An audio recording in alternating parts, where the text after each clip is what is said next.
ರಂಗಸ್ವಾಮಿ ಅಂತೇಳಿ JDS ಇಂದ ಇವತ್ತು ಗೋವಿಂದ ಕಾರಜೋಳ ಸಾಹೇಬರು ಆ್ಯಕ್ಚುಲಿ ನಮ್ಮಂಥ ರಾಜಕೀಯ ವಿದ್ಯಾರ್ಥಿಗಳಿಗೆ ಆದರ್ಶ. ಯಾಕೆಂದರೆ ನಿಮ್ಮ ಶಾಂತ ಸ್ವಭಾವ, ನಿಮ್ಮ ನಡೆ. ಬಟ್ ಆದರೆ ನಿಮ್ಮ ಮೇಲೆ ಸ್ವಲ್ಪ ನನಗೆ ತಕರಾರು ಏನಂದರೆ, ನೀವು BJP ಪಕ್ಷದ ಹಿರಿಯ ನಾಯಕರು, ಒಂದು ವರ್ಗದ ಪ್ರಬಲ ನಾಯಕರು, ಕೇಂದ್ರ ರಾಜ್ಯದ ಪ್ರಭಾವಿ ನಾಯಕರು. ಆದರೆ ನಿಮ್ಮ ಗುಂಪುಗಾರಿಕೆ ಏನಿದೆ ಅಂಥದ್ರಲ್ಲಿ ನೀವೇ ಒಂದು ಗುಂಪುಗಾರಿಕೆ ಕಟ್ಕೊಬಿಟ್ರ, ತಟಸ್ಥವಾಗಿ ನ್ಯೂಟ್ರಲ್ ಆಗ್ಬಿಟ್ರ ನೀವು. ನಿಮ್ಮ ಏನು ನಮ್ಮ ಗುಂಪುಗಾರಿಕೆನ ನೀವು ಮುಂದೆ ನಿಂತು, ನೀವು ಬೊಮ್ಮಾಯಿ ಸಾಹೇಬರು ನೀವೆಲ್ಲ ಮುಂದೆ ನಿಂತು ಎರಡೂ ಗುಂಪುಗಳನ್ನು ಸಮಾಧಾನ ಮಾಡುವಂಥ ಶಕ್ತಿ ನಿಮಗಿದೆ. ಈ ರಾಜ್ಯ, ಈ ಜನತೆ ಇವತ್ತು ನಿಮಗೆ ಕೊಟ್ಟಿದೆ. ಆದರೆ ನೀವೇ ಏನಾಗಿದೆ ಅಂದರೆ ಎರಡೂ ಕಡೆ ಅಡ್ಜಸ್ಟ್ ಆಗಿಬಿಟ್ಟು ನೀವು ಸೈಲೆಂಟ್ ಆಗ್ಬಿಟ್ರ. ಯಾಕೆ ಬೇಕು ನಮಗೆ, ಯಾಕೆ ಈ ಉಸಾ ಬರಿಬೇಕು ನನಗೆ?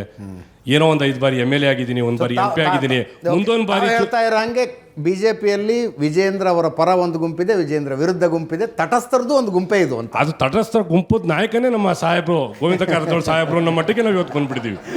ಯಾಕೆಂದ್ರೆ ಯಾಕೆ ಬೇಕು, ಒಂದು ಬಾರಿ MP ಆಗಿದ್ದೀನಿ, ಇನ್ನೊಂದು ಬಾರಿ MP ಆಗ್ಬೋಣ, ಸಾಕು ರಾಜಕೀಯ ಸಂಧ್ಯಾ ಕಾಲದಲ್ಲಿ. ಸರ್, ನೀವು ನಿಮಗೆ ಬೇಕೋ ಇಲ್ವೋ ಗೊತ್ತಿಲ್ಲ, ನಮ್ಮಂಥ ವಿದ್ಯಾರ್ಥಿಗಳಿಗೆ ನಿಮ್ಮಂಥ ನಾಯಕರು ಈ ರಾಜ್ಯಕ್ಕೆ ಬೇಕು. ನಿಮ್ಮ ಸ್ವಭಾವ ಈಗ ನೋಡಿದ್ದೀವಿ, ಒಳ ಮೀಸಲಾತಿ ವಿಚಾರದಲ್ಲಿ ಕಣ್ಣಲ್ಲಿ ನೀರು ಹಾಕುವಂಥ ವ್ಯಕ್ತಿ ಈ ರಾಜ್ಯಕ್ಕೆ ಇವತ್ತು ಬೇಕು. ಹಾಗಾಗಿ ನೀವು ಸ್ವಲ್ಪ ಅಗ್ರೆಸಿವ್ ಆಗಿ ಸ್ವಲ್ಪ ಮುಂದೆ ಹೋಗಿ ಮುಂದೆ ಹೋಗಿ. ಹೇಗೆ ನೀವು ಚಿತ್ರದುರ್ಗದಲ್ಲಿ ಯಡಿಯೂರಪ್ಪನವರ ವಿಜಯೋತ್ಸವಕ್ಕೆ ನೀವು ಮುಂದೆ ನಿಂತಿದ್ದೀರೋ, ಹಾಗೆ ಗುಂಪುಗಾರಿಕೆ ಸಮನ ಮಾಡೋದ್ರಲ್ಲೂ ಕೂಡ ನೀವು ಮುಂದೆ ಹೋಗಬೇಕು. ನೀವು ಒಂದು ತಂಡ ಕಟ್ಕೊಂಡು ಹೋಗಬೇಕು. ನೀವು ಅಮಿತ್ ಶಾ ಇಂದ ಹಿಡಿದು ಎಲ್ಲರೂ ಕೂಡ ನಿಮ್ಮ ಜೊತೆ ಸಂಪರ್ಕದಲ್ಲಿದ್ದಾರೆ. ದಯವಿಟ್ಟು ಈ ಒಂದು ರಾಜಕೀಯ ವಿದ್ಯಾರ್ಥಿ ಆಗ್ರಹ ಇದು. ಯಾಕೆಂದರೆ ಮುಂದಿನ 28ರ ಚುನಾವಣೆಗೆ ನೀವು ಬರಬೇಕು ಅಂದರೆ, ಹಿಂದೆ ನೀವು ಹೇಳಿದ್ರಿ, ನೀವು ಏನು ಹೇಳಿದ್ರಿ, ನಮ್ದು ಆಂತರಿಕವಾಗಿ ನಾವು ಚುನಾವಣೆ ಸೋತ್ವಿ ಅಂತ. 28 ಸರಿ ಮಾಡ್ಕೊಳ್ಳದೆ ಹೋದ್ರೆ ನಿಮಗೂ ಸಮಸ್ಯೆ ಆಗುತ್ತೆ, ನಮಗೂ ಸಮಸ್ಯೆ ಆಗುತ್ತೆ. ಅನ್ನೋ ಕಾರಣಕ್ಕೆ ದಯಮಾಡಿ ನೀವು ಈ ನಾಯಕತ್ವವನ್ನು ತಗೋಬೇಕು ಅನ್ನೋದು ಸರ್ ನಮ್ಮ ಆಗ್ರಹ. ಒಂದು ತಾವು ನನ್ನ ಮೇಲೆ ಒಂದು ಸಣ್ಣ ಆರೋಪ ಮಾಡಿದ್ರಿ, ತಟಸ್ಥ ನಾಯಕರ ಗುಂಪು ಅಂತಿಲ್ಲ. ನಾನು ಯಾವತ್ತೂ ಗುಂಪುಗಾರಿಕೆ ಮಾಡೋದಲ್ಲ. ನಾನು ಎಲ್ಲರನ್ನೂ ಒಟ್ಟಿಗೆ ಸೇರಿಸ್ಬೇಕನ್ನೋ ಸಲುವಾಗಿಯೇ ಕೆಲವೊಂದು ಕಾರ್ಯಕ್ರಮಗಳನ್ನ, ಕೆಲವೊಂದು ಸಭೆಗಳನ್ನ ಮಾಡ್ತಾಯಿರ್ತೀನಿ, ಕೂಡಿಸ್ತಾ ಇರ್ತೀನಿ. ದಾವಣಗೆರೆ ಒಳಗೆ ಸಮಸ್ಯೆ ಆದಾಗ ಹೋಗಿ ಕೂಡಿಸುವಂಥ ಪ್ರಯತ್ನ ಮಾಡಿದ್ದೀವಿ. ಪ್ರಹ್ಲಾದ್ ಜೋಶಿ ಅವರು ನಾನು ಸ್ವತಃ ಹೋಗಿದ್ವಿ. ಬಾಗಲಕೋಟಿನಲ್ಲಿ ಸಮಸ್ಯೆ ಆದಾಗ ಕೂಡಿಸುವಂಥ ಪ್ರಯತ್ನ ಮಾಡೋದು, ಅಗಲಿಸುವಂಥ ಪ್ರಯತ್ನ ಮಾಡೋದಿಲ್ಲ. ನಿಮ್ಮ ಸಲಹೆಯನ್ನು ಗಮನದಲ್ಲಿ ಇಟ್ಕೊಂಡಿನಿ. ಆದರೆ ನಿಮಗೊಂದು ಉತ್ತರ ಹೇಳಲಿಕ್ಕೆ ಬಯಸ್ತೀನಿ, ನಾನು ಗುಂಪುಗಾರಿಕೆ ಮಾಡುವಂಥ ವ್ಯಕ್ತಿ ಅಲ್ಲ. ದಿಲ್ಲಿ ಸೆಟ್ ಆಯ್ತಾ?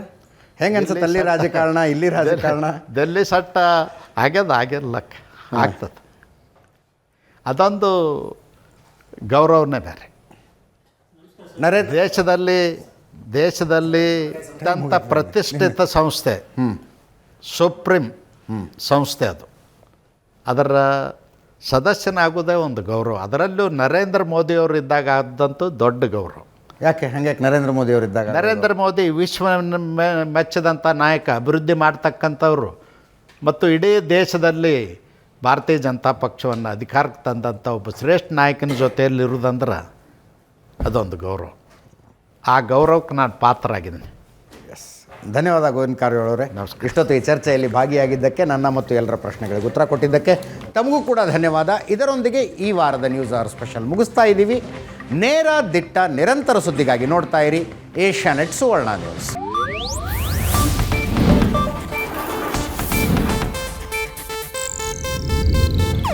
ಇದು ಏಷ್ಯಾನೆಟ್ ನ್ಯೂಸ್ ನೆಟ್ವರ್ಕ್ ಪ್ರಸ್ತುತಿ.